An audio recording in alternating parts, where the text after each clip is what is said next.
लिखे, कोई दिक्कत नहीं। ध्यान से सुनो, अभी जो आज हम लोग पढ़ेंगे उससे भी एक क्वेश्चन कंफर्म आएगा। आज जितना भी पढ़ोगे उससे एक क्वेश्चन आएगा, वो 2 नंबर का हो सकता है, 3 नंबर का हो सकता है, कितने भी नंबर का हो सकता है, उससे 3 से ज्यादा नहीं। ठीक है, आज जितना पढ़ोगे उसमें से आएगा क्वेश्चन पूछा जाएगा। पहले हम टॉपिक पूरा समझा देते हैं। ठीक है, आज जो टॉपिक है वो हमारा है ऑप्टिकल आइसोमेरिज्म।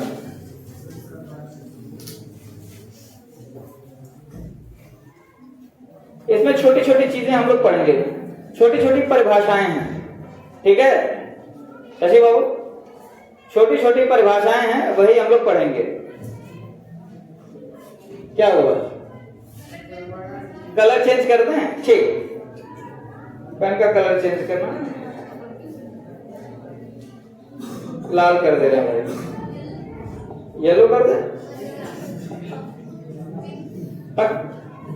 पिंक कर दीजिए। लड़कियां हैं पिंके पिंके बोलेंगी, इंकी पिंकी पौंकी ना लायक।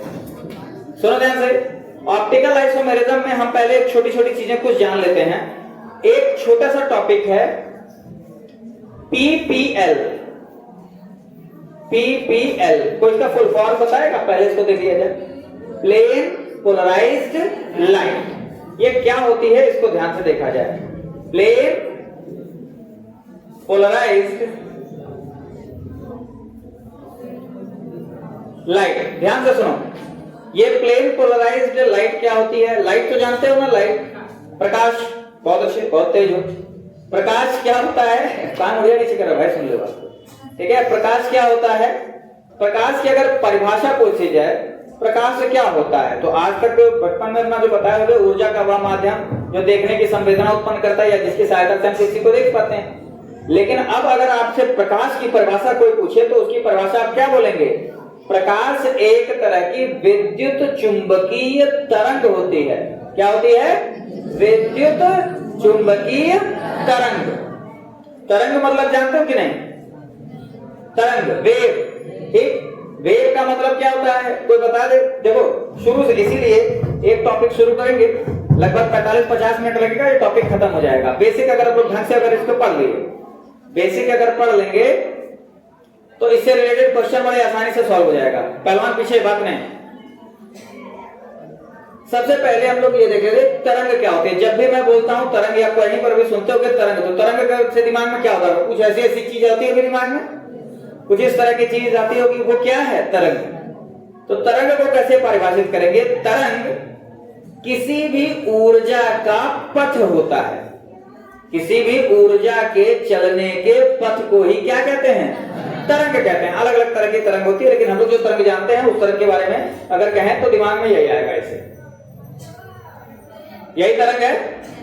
ठीक है, ऊर्जा हमारी ट्रेवल करती है ऐसे तरंगों के माध्यम से, तरंग से ही हमारी ऊर्जा ट्रेवल करती है। जैसे एक छोटा सा एग्जांपल लेते हैं, हम यहाँ पर हैं, शशि बाबू वहां पर हैं, हम दोनों ने एक रस्सी पकड़ी हुई है।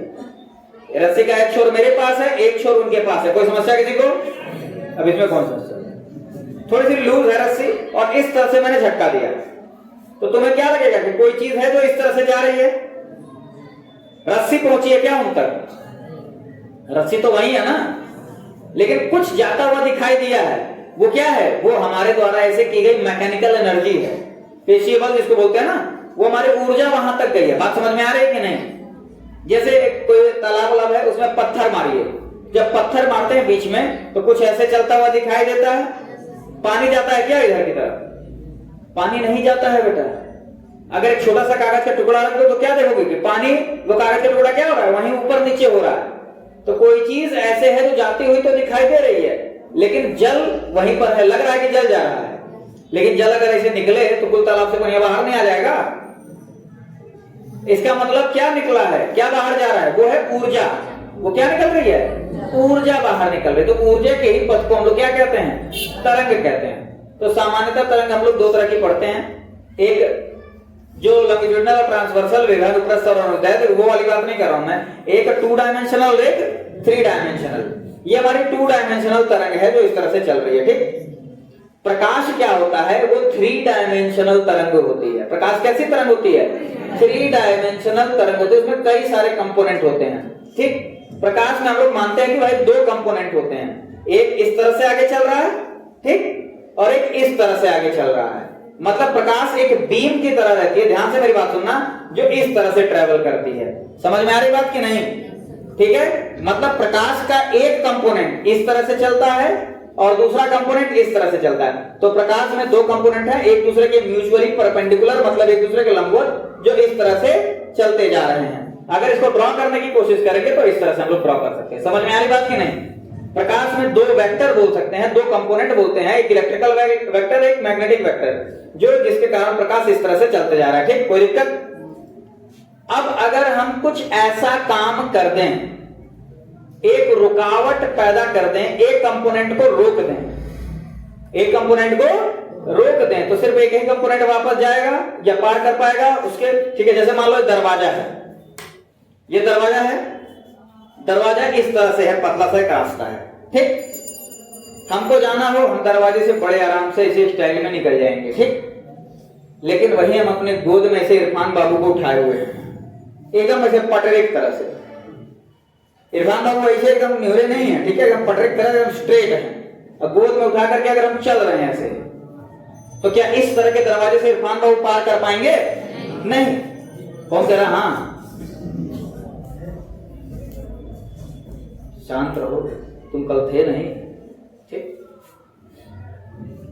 इस तरह से जाएंगे तो इरफान बाबू को ऐसे बाहर फेंक करके फिर लोग ऐसे जाएंगे, तो बाहर एक ही कंपोनेंट जा रहा है, ठीक। बात समझ में आ रही है कि नहीं? बाहर कितना कंपोनेंट जा रहा है? एक ही कंपोनेंट जा रहा है। तो यहां पर अगर हम एक कोई ऐसे दरवाजा लगा दें जो सारे कंपोनेंट को रोक दे, अच्छा इरफान बाबू को ऐसे सितार की तरह लेकर के जाए, तब भी चले जाएंगे क्या? जब तक इरफान बाबू एकदम मेरे पैरेलल ऐसे इनको आगे से धक्के देते हुए नहीं लेके जाएंगे, तब तक इरफान बाबू पार नहीं कर सकते। मतलब सारे कंपोनेंट को रोक देता है ये एक चीज, और सिर्फ एक कंपोनेंट को बाहर जाने देता है। वैसे ही प्रकाश की जो बीम होती है, उसको एक ऐसी ही चीज से अगर पास कराया जाए तो हमें सिर्फ एक ही कंपोनेंट मिलेगा। इस चीज को क्या नाम दिया जाता है?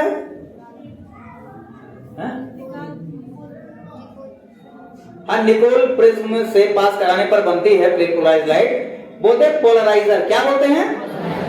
पोलराइजर बोलते हैं। इसको क्या बोलते हैं? पोलराइजर। मतलब ये ऑर्डिनरी लाइट है, सामान्य प्रकाश जो हमारे आसपास चारों तरफ दिख रहा है। किस तरह का प्रकाश है?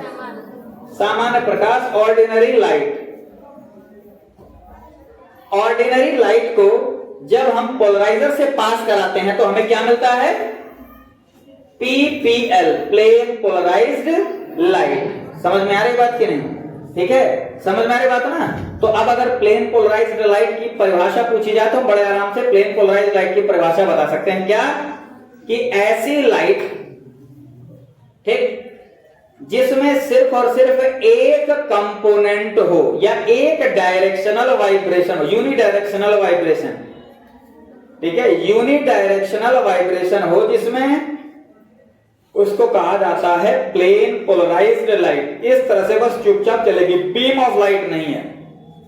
वरना लाइट को या प्रकाश को हम लोग कहते थे कई सारी तरंगों का वो मिक्सचर होता है और बीम की तरह वो आगे की तरफ बढ़ती है लाइट। समझ में आ रही बात की नहीं? इसलिए इसको हम लोग विद्युत चुंबकीय तरंगे बोलते हैं। मतलब इसके अंदर इलेक्ट्रिकल वेक्टर भी होता है और मैग्नेटिक वेक्टर भी होता है, ठीक। दोनों के अलग अलग काम होते हैं। एक का काम होता है देखने की सेंसेशन उत्पन्न करना, और दूसरे का काम होता है जो देखने की सेंसेशन उत्पन्न करने वाली तरंग का कंपोनेंट है उसको लेकर के आगे बढ़ना, ठीक। क्योंकि प्रकाश को चलने के लिए किसी माध्यम की आवश्यकता होती है क्या? तो उसका एक कंपोनेंट दूसरे कंपोनेंट को लेकर के आगे की तरफ बढ़ता जाता है। प्रकाश को चलने के लिए किसी भी माध्यम की आवश्यकता नहीं होती है, इसीलिए क्योंकि वो विद्युत चुंबकीय तरंग है। कोई समस्या किसी को? बाबू, ये क्या हमारा प्लेन पोलराइज्ड लाइट, जिसमें सिर्फ और सिर्फ एक कंपोनेंट है। अब अगर ये प्लेन पोलराइज्ड लाइट को अगर हम दीवार पर अगर उसका इमेज देखने की कोशिश करें तो ऐसे सिंपल दिखाई देगा, बीम की तरह नहीं दिखाई देगा, बस सिंपल इस तरह से दिखाई देगा, ठीक है। कोई समस्या किसी को? प्लेन पोलराइज्ड लाइट, चाहो अगर तो हम लोग घर पर एक प्लेन पोलराइज्ड लाइट बना सकते हैं, चाहोगे?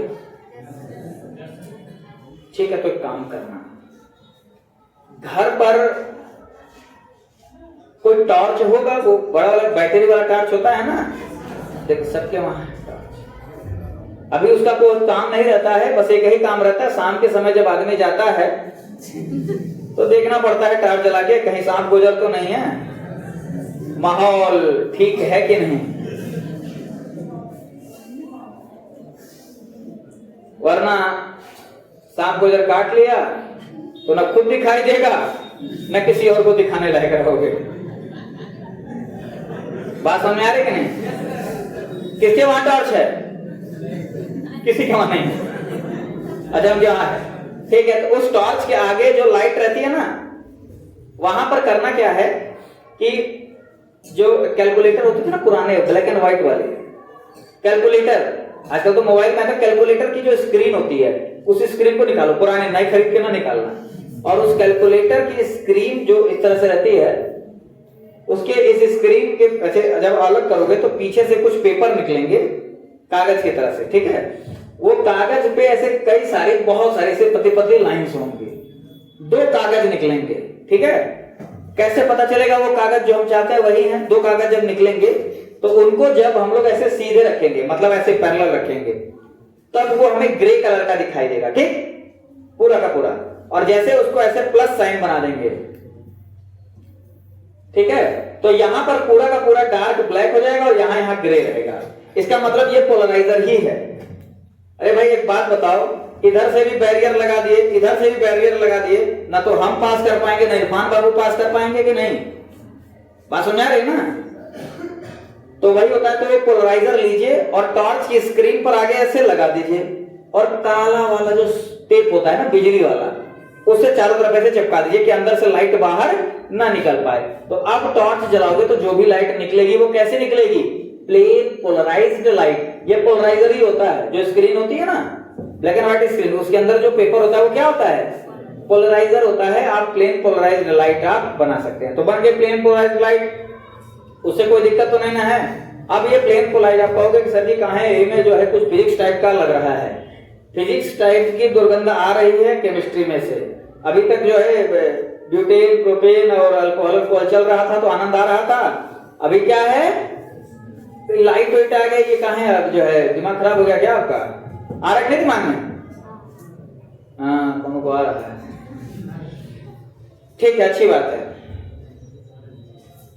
तो इसके पीछे कारण है, जैसे जो प्लेन पोलराइज्ड लाइट होती हैं, ये कुछ ऑर्गेनिक कंपाउंड में कुछ यौगिकों के साथ अपना एक स्पेसिफिक बिहेवियर शो करती है। राम सजन बाबू, जो प्लेन पोलराइज्ड लाइट होती है, कुछ यौगिक हैं, जैसे मान लो छोटा सा यौगिक लेते हैं ग्लूकोज को पानी में घोल दिए। अब प्लेन पोलराइज्ड लाइट चल रही है, कोई दिक्कत नहीं।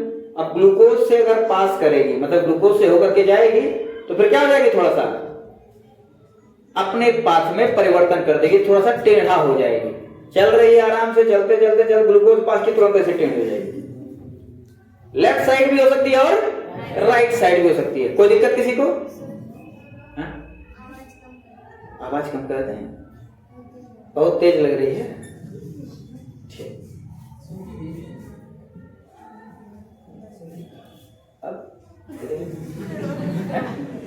ठीक,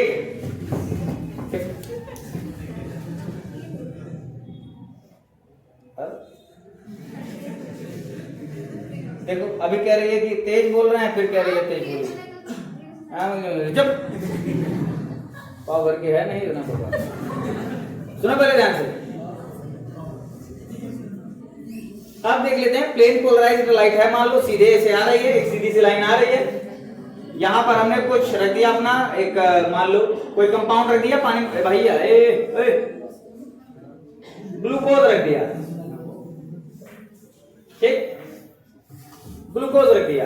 अब ये ग्लूकोज से जब पास करेगी प्लेन पोलराइज्ड लाइट, तो हो सकता है कि जो उसकी बीम बन रही थी, मतलब जो भी उसका इमेज बन रहा था, उस प्रकाश से जो भी आ रही थी, ठीक है, बीम, वो थोड़ा सा मान लिया कि राइट साइड, मान लो ये उसका ओरिजिनल पाथ है, ऐसे जाता दीवार पर, ऐसे लगता, राइट साइड थोड़ा सा किसी एंगल पर मुड़ गया, ठीक है।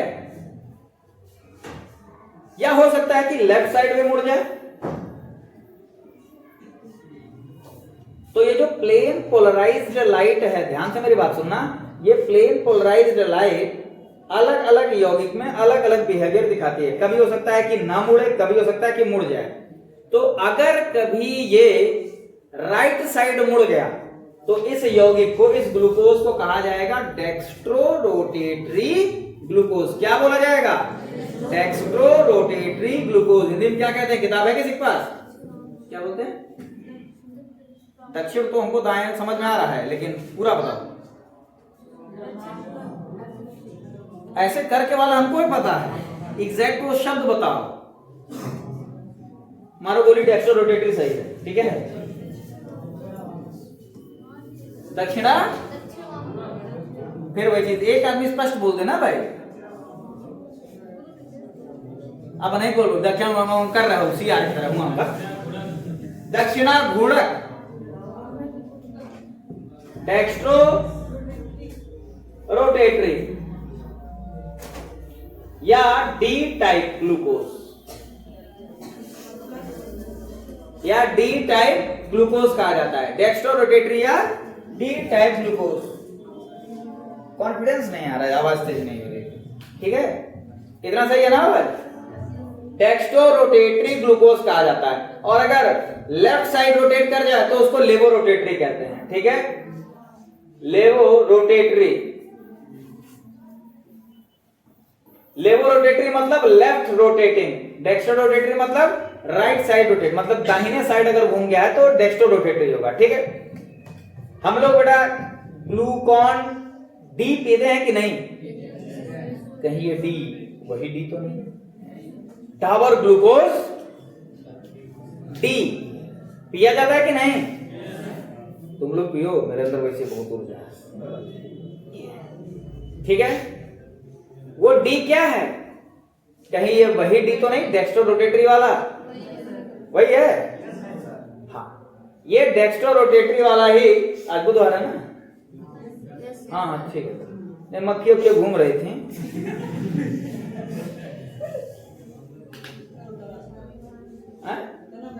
नहीं तो पेट थोड़ा भरना था हमको बस उनकी जान लेनी थी। तो बुधवार मान लो नॉनवेज नहीं आदमी खाता है, तो उसकी बात है, तो आज खा सकता है मक्खी। ध्यान से सुनो, डेक्स्ट्रो रोटेटरी, लेवो रोटेटरी समझ में आ रहा है? राइट रोटेटिंग और लेफ्ट रोटेटिंग। मान लो कोई ग्लूकोज है जो प्लेन पोलराइज्ड लाइट को राइट साइड रोटेट कर दे रहा है, ठीक है, और एक लेफ्ट साइड रोटेट कर दे रहा है। इन दोनों को कहा जाता है एक दूसरे का ऑप्टिकल आइसोमर। क्या कहते हैं? दूसरे का ऑप्टिकल आइसोमर, ठीक। कोई समस्या? इसको एक और नाम दिया जाता है, एनंशियोमर। क्या कहते हैं? एनंशियोमर, ठीक। और ऐसे कंपाउंड जो इसको प्लेन पोलराइज्ड लाइट को लेफ्ट साइड या राइट साइड रोटेट कर दें, उनको कहते हैं ऑप्टिकली एक्टिव कंपाउंड। क्या बोलते हैं? ऑप्टिकली एक्टिव कंपाउंड, ठीक। समझ में आ रही बात? Optically active compound. क्या हुआ? कान बज रहा है, ठीक है। तो अब देख लिया जाता है कि हमें कैसे पता चलेगा। अच्छा, क्यों ऑप्टिकली एक्टिव बोले हैं? क्योंकि जरूरी नहीं है कि सब लेफ्ट साइड या राइट साइड रोटेट करे ही, ठीक है। बहुत से ऐसे यौगिक हो सकते हैं जो, देखो, अगर बीमार हो तो हंसो नहीं, चेहरे पर 12 बजा रहे, अगर हंस रहे इसका मतलब बीमार नहीं हो। बीमार हो ना, ऐसे मुंह लगे। बच्चे छुट्टी लेने आते हैं, इसकी बड़ी तबीयत खराब है, पेट तो इतना दर्द हो रहा है पूछिए नहीं। इस तरह से छुट्टी होती है। अगर तबीयत खराब है तो 12 बजा रहना चाहिए चेहरे पर, ठीक है। हंसोगे भी और तबीयत खराब है, ठीक है। सुनो ध्यान से, बाबू तबीयत खराब है क्या? तो क्या मुंह लटका है? सुनो ध्यान से, बहुत से ऐसे यौगिक हैं जो ऑप्टिकली एक्टिव नहीं होते हैं, ना तो वो लेफ्ट साइड रोटेट करेंगे और ना ही राइट साइड रोटेट करेंगे। समझ में आ रही बात की नहीं? ना तो लेफ्ट साइड रोटेट करेंगे ना ही राइट साइड रोटेट करेंगे। तो हमें कैसे पता चलेगा कि कोई कंपाउंड ऑप्टिकली एक्टिव है कि नहीं है, कैसे पता चलेगा? किसी को पता हो तो हमको बता दे, नहीं तो हम तो बताइए करेंगे भाई। राजी सोनम राव तुम बताओ। मैं बता, हाँ बताओ, सही बता रहे थे। असम्मित कार्बन होता है, ठीक है, कायरल कार्बन उसको बोलते हैं। ठीक, जैसे हम एक एग्जांपल लेते हैं, एग्जांपल ये लेते हैं प्रोपेन टू ऑल का और ब्यूटेन टू ऑल का। कोई समस्या किसी को? समस्या तब होती जब जानते हैं दोनों को। आपकी मर्जी, जो एग्जांपल लेना है ले लीजिए, हमको क्या है? ये तो कौन समस्या है? प्रोपेन टू ऑल और butane two all. CH3 CH OH CH3, ये क्या है? ब्यूटेन टू ऑल है, क्या है? Propane two all. ठीक, CH3 CH2 CH OH।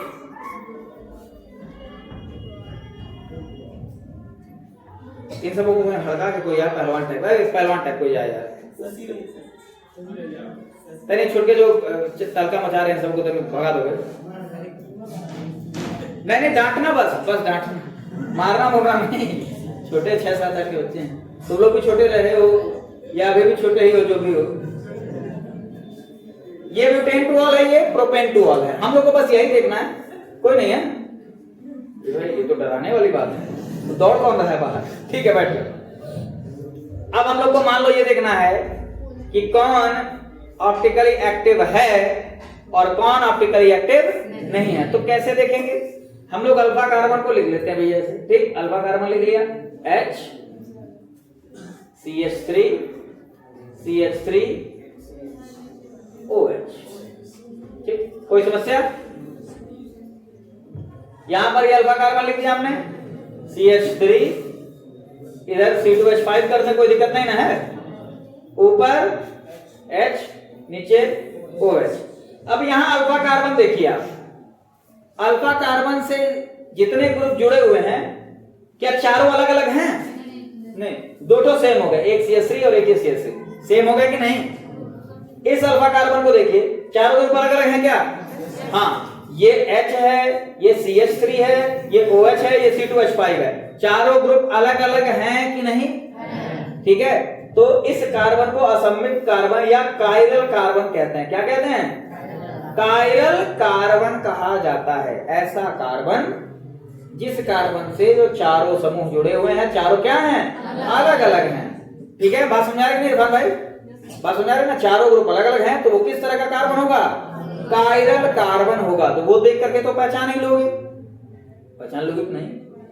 हाँ, चारों कार्बन अलग अलग होंगे तो किस तरह का कार्बन होगा? सॉरी, चारों यौगिक अलग अलग होंगे, जो समूह जुड़े हैं वो कायरल कार्बन होगा। और इस तरह के यौगिक को बोलेंगे कायरल कंपाउंड।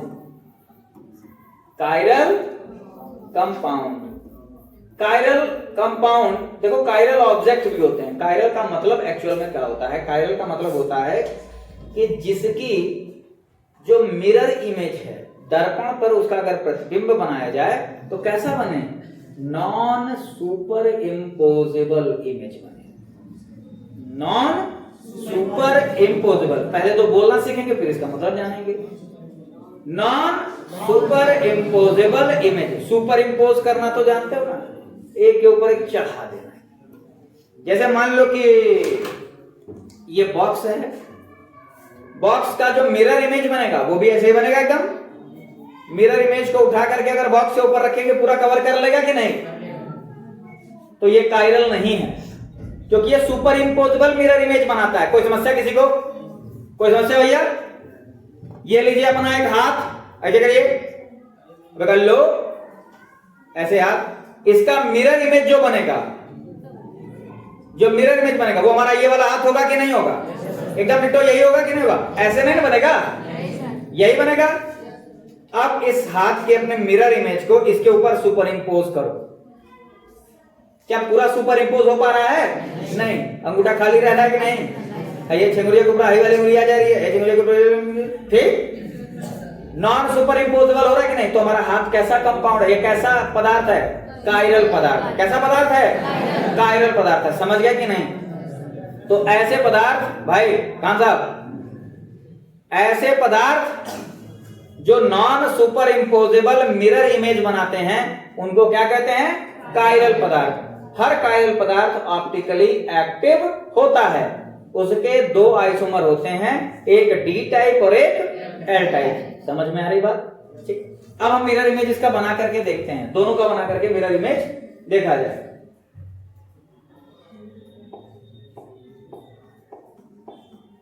अरे इससे बढ़िया तो हम इरेजर ही ले लिए होते हैं, रहने दो। उससे बढ़िया हम दोबारा ले लेते।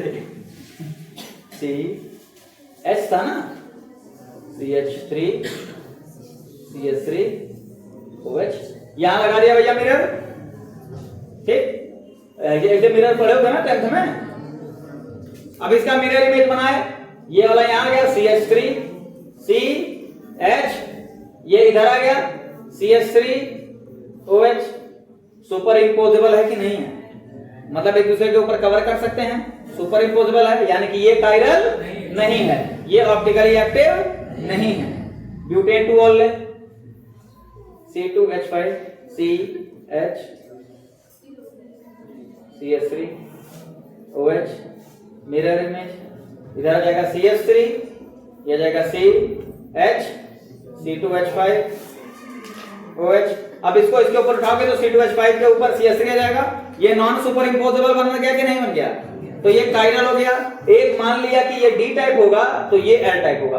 हमको नहीं पता है कि कौन सा डी टाइप है कौन सा एल टाइप, हमको मतलब हम ये देख के नहीं बता सकते। हम सिर्फ और सिर्फ इतना बता सकते हैं कि या तो डी टाइप होगा या एल टाइप होगा। बात समझ में आ रही कि नहीं? माने ऑप्टिकली एक्टिव होगा कि नहीं होगा, ये हम कंपाउंड को या यौगिक को देख करके बड़े आराम से बता सकते हैं। समझ में आ रही बात कि नहीं? इतना क्लियर हो रहा है ना? लेकिन कौन सा डी टाइप होगा कौन सा एल टाइप होगा ये हम एक्सपेरिमेंटली ही बता सकते हैं। किसी को कोई दिक्कत? क्या पर पढ़ रहा है? टोना पढ़ रही क्या?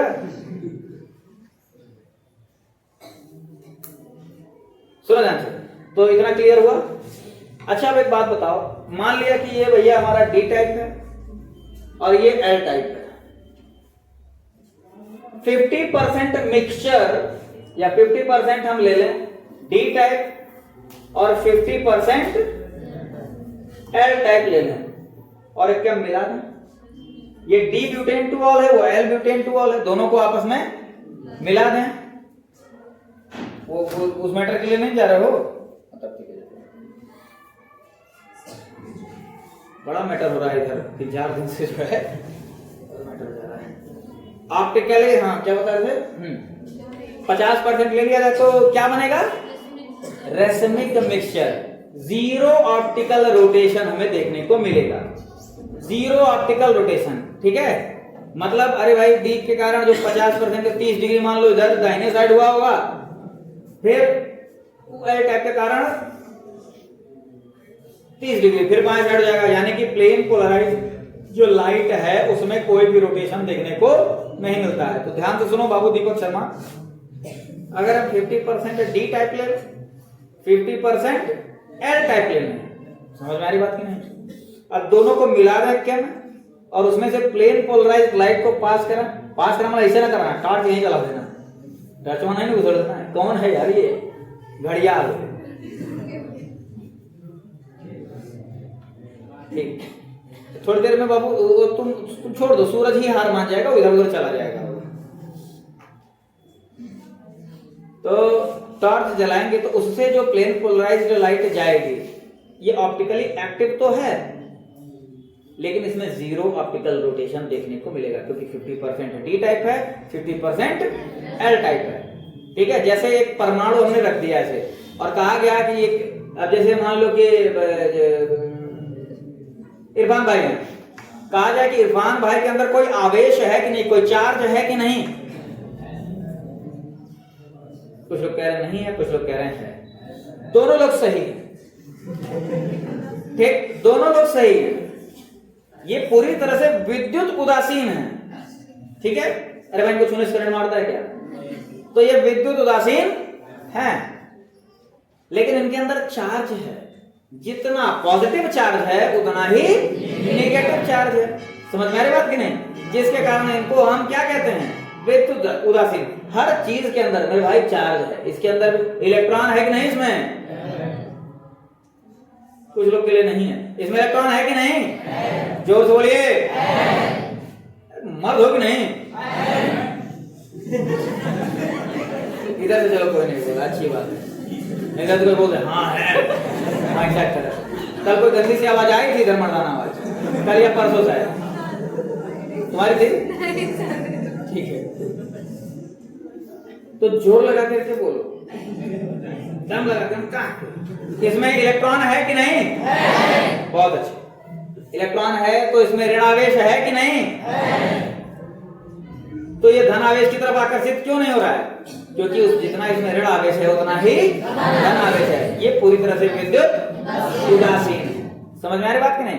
तो वैसे ही ऑप्टिकली एक्टिव तो वो होगा, रेसिमिक मिक्सचर जो होता है वो ऑप्टिकली एक्टिव होता है, 50% डी टाइप, 50% एल टाइप। अच्छा, इस प्रक्रिया को एक नाम देते हैं, मिलाने की प्रक्रिया को रेशमाइजेशन। क्या कहते हैं?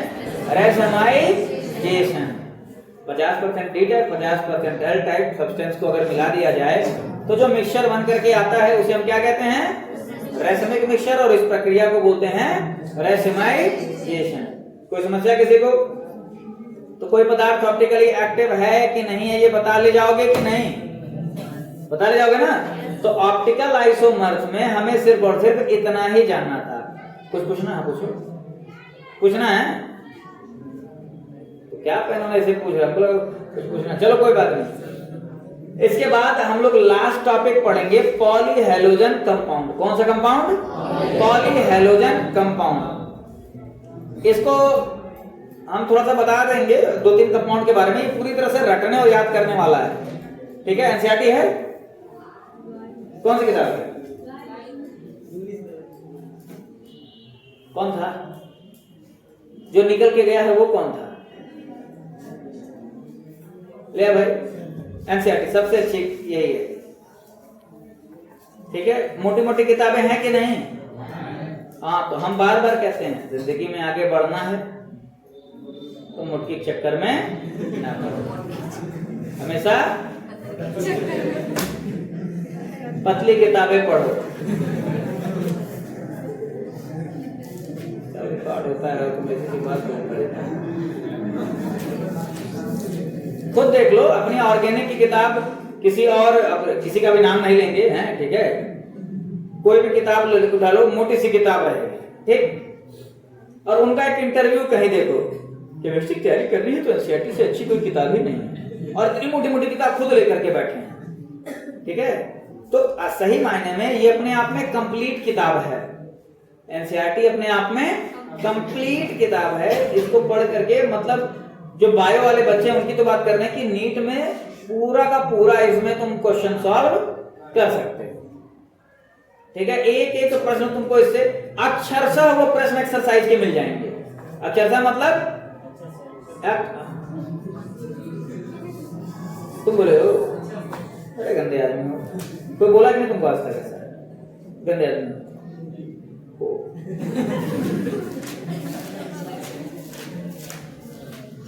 लास्ट में देखो यहाँ पर एक टॉपिक है पॉलीहेलोजन, इसको क्रॉस किए हो यार, पिछली बार नहीं पढ़े थे इसलिए क्रॉस किए थे। पॉलीहेलोजन कंपाउंड है, जाना है क्या? अभी छोड़ देंगे 10 मिनट में, तबीयत नहीं सही लग रही तुम्हारी?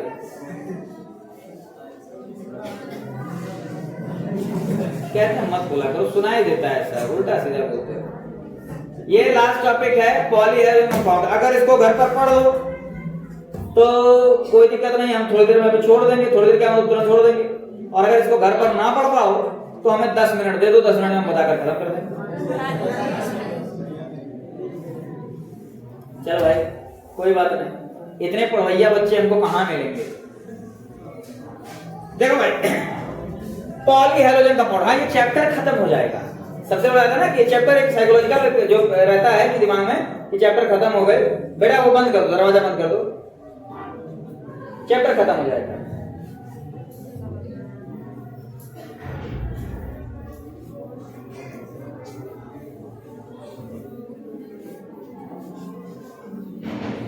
तीन चार चीजें बता देते हैं सर में, कुछ जो सबसे इंपॉर्टेंट हमारे कंपाउंड है जो यौगिक है। पॉली का मतलब क्या होता है? बहुत सारे। हैलोजन का मतलब क्या बात, हैलोजन माने हैलोजन, ठीक। हैलोजन को हैलोजन क्यों कहते हैं ये बताया था ना एक बार, कल पता करके आना। हैलोजन का नाम हैलोजन क्यों पड़ा, ठीक। पॉली का मतलब बहुत सारे जिसमें हैलोजन हो। हम लोग के सिलेबस में कुछ ऐसे ही हैं। पहला है हमारा CH2Cl2 डाइक्लोरोमीथेन। क्या है? डाइक्लोरोमीथेन। क्या नाम है इसका? डाइक्लोरोमीथेन। कुछ चीजें बस इसके बारे में जान लो, ठीक। और अगर बात अच्छी लगे, दिल को छू जाए तो लिख लेना। डाइक्लोरोमीथेन एक ऐसा पॉली है, सबसे छोटा, सबसे पहला पॉलीहेलोजन कंपाउंड यही है। अरे भैया एक कार्बन है, दो क्लोरीन है, यही ना पॉलीहेलोजन की शुरुआत हुई। ये हमारा जो कंपाउंड है ये बनता है हमारा जो फ्री रेडिकल सब्स्टिट्यूशन रिएक्शन था ना मीथेन का, उसी में ये हमारा दूसरा यौगिक था, उसी में बनता है। इसका यूज सामान्यतः पेंट रिमूवर के रूप में किया जाता है, या पेंट के लिए सॉल्वेंट के रूप में यूज किया जाता है। तुम लोग अब खाओगे बेटा लाख, ठीक है, बीच में, ठीक है, तुम लोग अब लाख खाने वाला ही काम कर रहे हो। पूरी क्लास शांत तो बैठी है, जिसको नहीं पढ़ना है हेड डाउन करके लौटा हुआ है पीछे, बकवास किए जा रहे हो तुम लोग। सुनो ध्यान से, ये पेंट के लिए सॉल्वेंट का काम करता है, मतलब पेंट इसमें आराम से घुल जाता है, तो पेंट रिमूवर के रूप में भी यूज कर सकते हैं कि नहीं, ठीक है। पेंट को इसी में घोल करके हम लोग पेंट करते हैं डाइक्लोरोमीथेन में। जब किसी नए पेंट हुए कमरे में जाओ तो आंखों में हल्की सी जलन होती है, अगर जाकर के देखो तो हल्का सा आंखों में उसकी वेपर लगती है, तो वो जो वेपर होती है वो यही होती है, डाइक्लोरोमीथेन की ही वेपर होती है। ये वोलेटाइल होता है, पेंट को उसके ऊपर चिपका देता है, अरे पेंट में घोले, पेंट गया चिपक गया उसी में, और ये हमारा भाप बन के क्या होता है, भाप बन के माने इसका वेपर बन के निकलने लगता है, उड़ जाता है, थोड़ी देर में भाई पेंट उसी पर चिपका रहता है, सूखा जाता है, ठीक है। और वापस पेंट को हटाना हो तो इसी की सहायता से, अब तो ये नहीं यूज करते हैं, गमछा बांध लेते हैं, गंदा वाला पैंट पहन लेंगे और लेकर खुरचते रहते हैं पेंट पर। यही करते हैं कि नहीं? कौन करता है भाई? पेंटरों को देखती हो बैठ के? अच्छा ठीक, पेंट हो रहा हो तो अपना काम करना चाहिए। पेंटर पेंट कर रहे हैं, तुम लोग बैठ के अच्छा खुद आए खुचो और खुचो, नालायक पेंटरों खुरचते हुए देखते। सुनो ध्यान से, ये आंखों में जलन उत्पन्न करते हैं, कॉर्निया को बर्न कर सकते हैं, जो कॉर्निया होती है आंखों में होती है ना कॉर्निया, उसको जला सकते हैं, ठीक है। इसको ज्यादा आदमी इनहेल कर ले तो हियरिंग और विजन में इंपेयरनेस हो जाती है। हियरिंग और विजन में इंपेयरनेस का मतलब क्या होता है? मतलब जो दिखाई देता है और जो सुनाई देता है उसमें इंपेयरनेस आ जाती है। इंपेयरनेस का मतलब क्या हुआ कि एक साथ जो देख रहे हैं और जो सुन रहे हैं उसको हम ऑब्जर्व नहीं कर पाते हैं। मैंने सोनम है, ठीक है, सोनम कुछ बोली कि सर तुमको दिखाई दे जाएगा 5 मिनट, हाँ बोलो क्या बोल रहे थे, हाँ किधर हो, आवाज भी दे, मतलब किधर से दिखाई दे रहा है किधर से सुनाई दे रहा है, इसमें इंपेयरनेस देखने को मिलती है। समझ में आ रही बात की नहीं? सेंट्रल नर्वस सिस्टम पर ये अटैक करता है, कुल मिला के बात ये है, उसी से हमारा दिमाग काम करता है, ठीक। अब सोनम एक बार पेंट ज्यादा सूंघ ली थी और सूंघ करके घर पे पहुंची, ठीक है, और घुसते ही कुछ किताब खोल करके बैठ गई। कौन है बाहर, उसको बुला लो अंदर, भाई छाप रहा है, कौन है बाहर, आ जाओ अंदर, आ जाओ बेटा।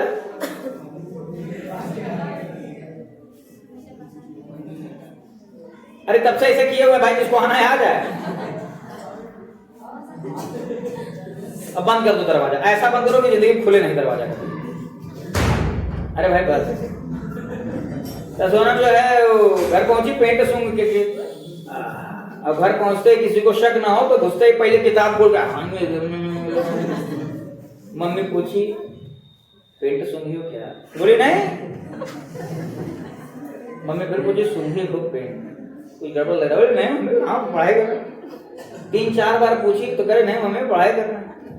फिर मम्मी खींच के एक मुक्का जड़ी और बोली अगर सूंगी नहीं हो तो ये अटैची खोल के क्या पढ़वा रही है?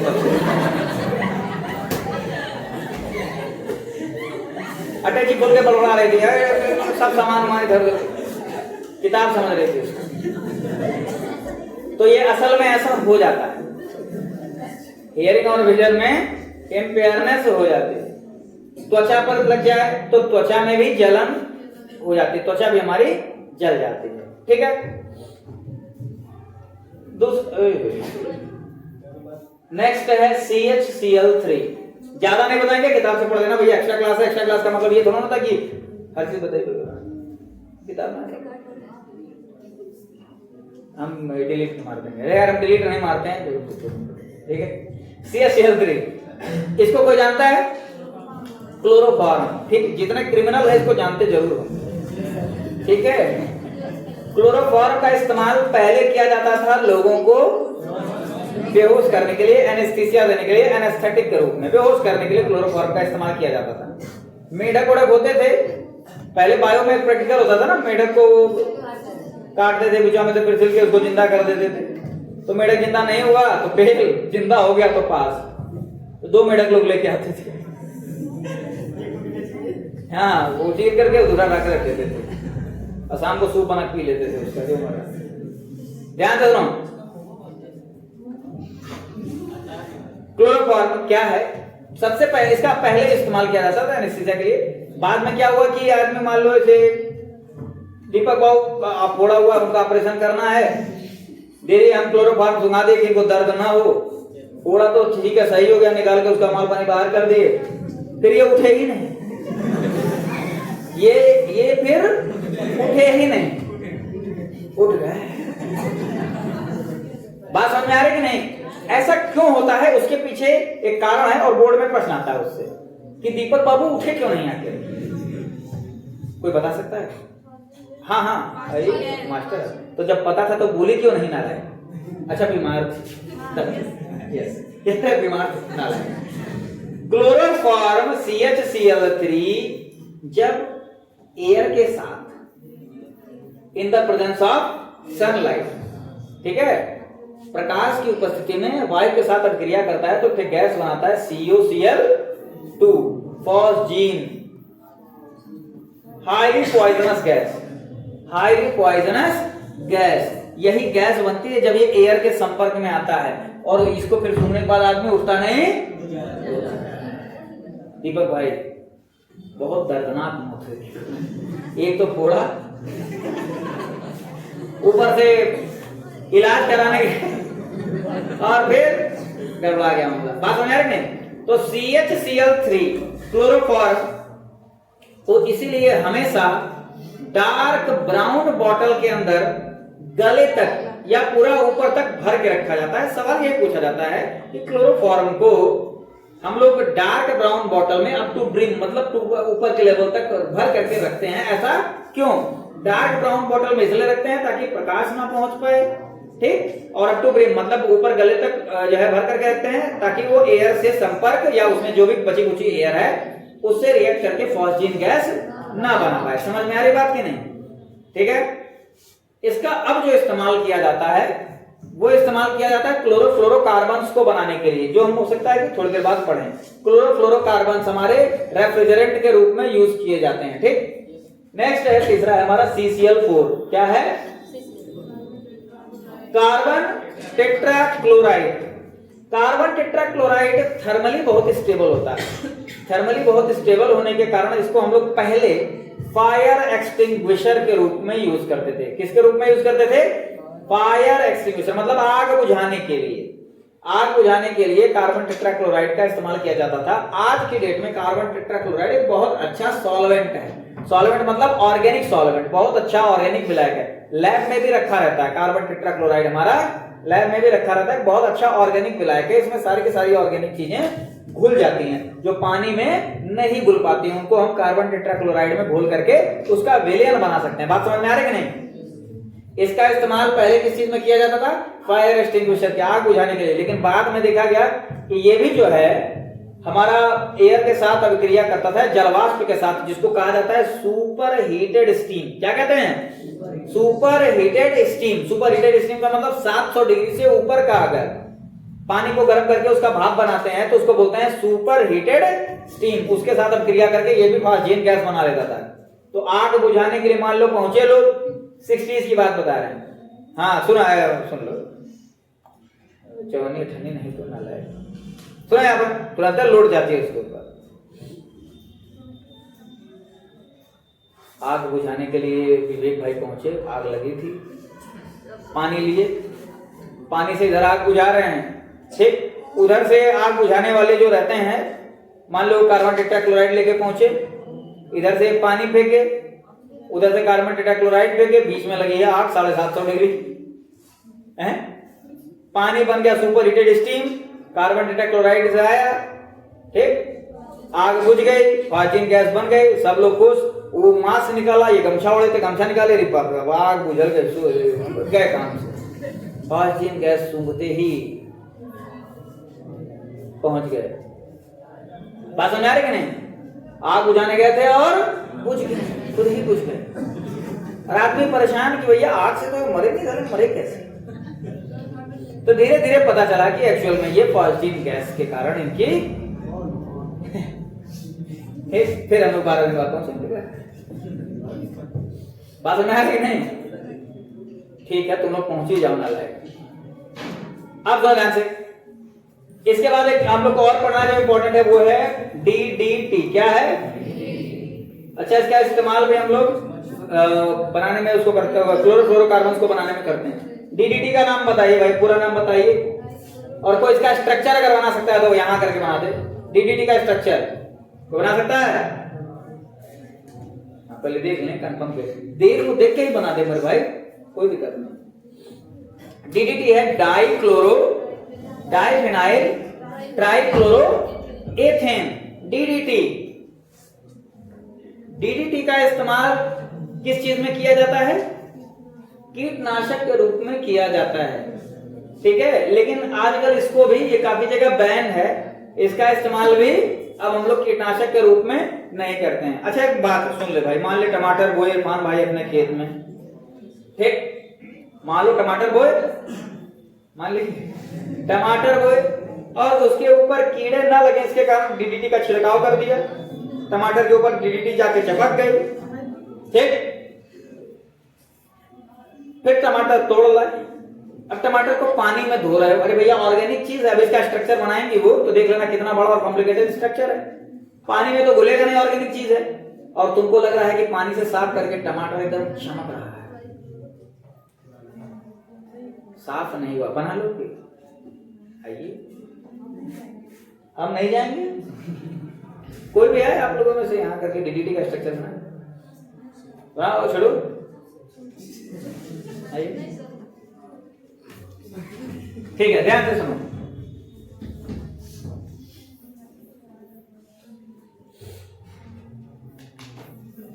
ये हमारा है फिनाइल ग्रुप। फिनाइल ग्रुप का मतलब बेंजीन रिंग, वही CH6H5 फिनाइल ग्रुप होता है।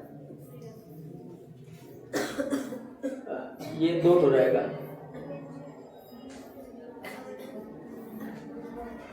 यहां पर मान लो यहां CL कर दिए, चलो कोई दिक्कत नहीं, पहला पोजीशन पर रहेगा, यहां पर कर दिए हैं, वो रहेगा इस पोजीशन पर, ठीक है। डाइक्लोरो डाइफिनाइल हो गया, ट्राइक्लोरो Cl Cl Cl, ये हमारा DDT का structure, dichloro diphenyl trichloro ethane, 2 carbon है एथेन। इसका इस्तेमाल हम लोग कीटनाशक के रूप में पहले करते थे, ठीक है। मॉस्किटो रिपेलेंट के रूप में भी किया जाता था, मच्छर उच्छर भगाने के लिए सेकेंड वर्ल्ड वॉर टाइम में इसका इस्तेमाल करते थे, ठीक। फिर बाद में मॉस्किटो के साथ आदमी भी जो है चल बसता था, तो ये सब चीजें बैन हो गई। एक और है फ्रियॉन 1-2, फ्रियॉन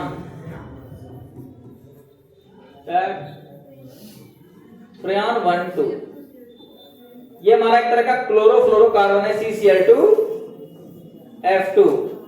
रेफ्रिजरेंट के रूप में इसको इस्तेमाल किया जाता है। रेफ्रिजरेंट मतलब 11th में फिजिक्स में पढ़े होगे ना, फ्रिज पढ़े हो नहीं, थर्मोडायनामिक्स में उसमें क्या होता है कि कोई गैस होती है वो एक्सपेंड होती है तो आसपास की एनर्जी को क्या करती है, एब्जॉर्ब करती है, तो आसपास का माहौल ठंडा हो जाता है। तो जो गैस एक्सपेंड होती है वो यही क्लोरोफ्लोरोकार्बन से रहते हैं पीछे की तरफ, ठीक है, कार्बन में सॉरी फ्रिज के अंदर रहते हैं और वही एक्सपेंड होते हैं तो अंदर का तापमान कहीं ठंडा हो जाता है और ये फ्री रेडिकल रिलीज करते हैं। फ्री रेडिकल जानते हो ना, मुक्त मूलक रिलीज करते हैं जो ऊपर जाकर के वातावरण में ओजोन लेयर के साथ अभिक्रिया करके ओजोन को पतला कर देता है, ठीक है, जिसको एक नाम दिया जाता है डिप्लीशन ऑफ ओजोन। तो आज हमारा हेलो एल्केन और हेलो एरीन यहाँ पर समाप्त होता है। अब हमारा चैप्टर शुरू होगा alcohol phenol ether. Alcohol phenol ether में हम लोगों को जो जो टॉपिक पढ़ना है वो हम लोग 3 से 4 दिन में उसको खत्म कर देंगे, ठीक है, क्योंकि आज यही सर ने बताया कि 31 दिसंबर के बाद से आप लोगों की क्लास नहीं चलेगी, ये इसी पर चलनी है।